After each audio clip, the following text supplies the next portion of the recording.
بررسی ترک‌های انقباضی در شهابسنگ‌ها. شهابسنگ‌ها به هنگام ورود به جو سیاره زمین به علت وجود گازهای مختلف در لایه‌های متفاوت جو زمین از اگزوسفر 10,000 کیلومتری تا تروپوسفر 12 کیلومتری تغییرات اساسی رو پیدا می‌کنند و این به دلیل مقاومت هوا، اصطکاک با گازها و شدت فشار سطح شهابسنگ با هوای فشرده مقابل باعث داغ شدن سطحی شهابسنگ، سوختن و تغییراتی در سطح بیرونی اون و در نهایت ذوب شدن میشه.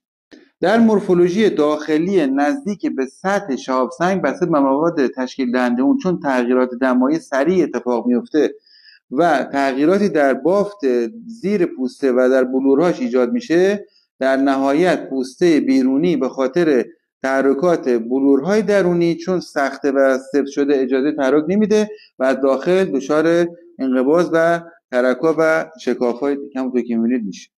میزان شکاف ترک‌های انقباضی با نوع شهابسنگ‌ها، بافت داخل شهابسنگ‌ها، سختی در شهابسنگ‌ها، رطوبت جوی در لایه‌های پایینی و دمای محیطی منطقه فرود و حتی جنس پوسته زمین در محل نهایی برخورد رابطه مستقیم دارد. اما مهمترین عامل به نظر بنده در ایجاد ترک‌های انقباضی بعد از اینکه نوع شهابسنگمون چیه، سنگی یا سنگ آهنیه، بیشتر مربوط به زاویه سقوط، یعنی هرچه زاویه نسبت به سیاره ما کمتر باشه، مدت عبورش از لایه‌های متراکم جوی بیشتره که معمولا منفجر میشه و چند تکه میشه و اگر منفجر نشه ترک‌های انقباضی عمیقی در شهابسنگ ایجاد میکنه. زاویه 20 تا 30 درجه معمولا در شهابسنگ‌های سنگی و سنگ آهنی‌ها باعث انفجار میشه، چون مدت طولانی رو در جو زمین در حال سوختن، و زاویه‌های 30 تا 50 درجه معمولا ترک‌های انقباضی عمیقی در شهابسنگ‌ها ایجاد میکنه. نکته جالب توجه اینه که در شهابسنگ‌های آهنی ما ترک انقباضی نداریم، چون بافت یک دست حرارت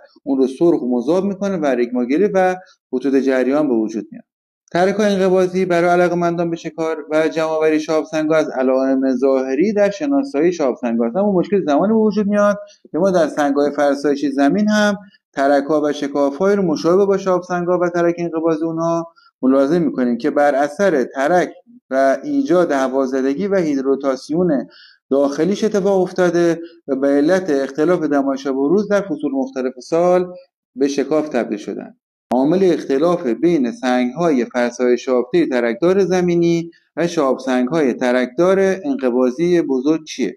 ببینید پوسته سوختار ما در شهابسنگ‌های کندریتی داریم که در سنگ‌های فرسایش یافته زمینی نداریم. بافت ذوب شده و بافت چرم شکل رو داریم در کندریتی‌ها که در سنگ‌های فرسایش یافته زمینی نداریم. کندرهای ریز و گیدی رو در اینها داریم در کندریتی‌ها که در سنگ‌های فرسایش یافته زمینی نداریم. اختلاف چگالی و آهن آزاد و نیکلی داریم در اینها کندریتی‌ها که در سنگ‌های فرسایش یافته زمینی نداریم. در نهایت در آکوندریت‌ها تست‌های عنصری و تشخیص مواد رادیواکتیو پیشرفته میتونه برای علاقه‌مندان راهگشا باشه.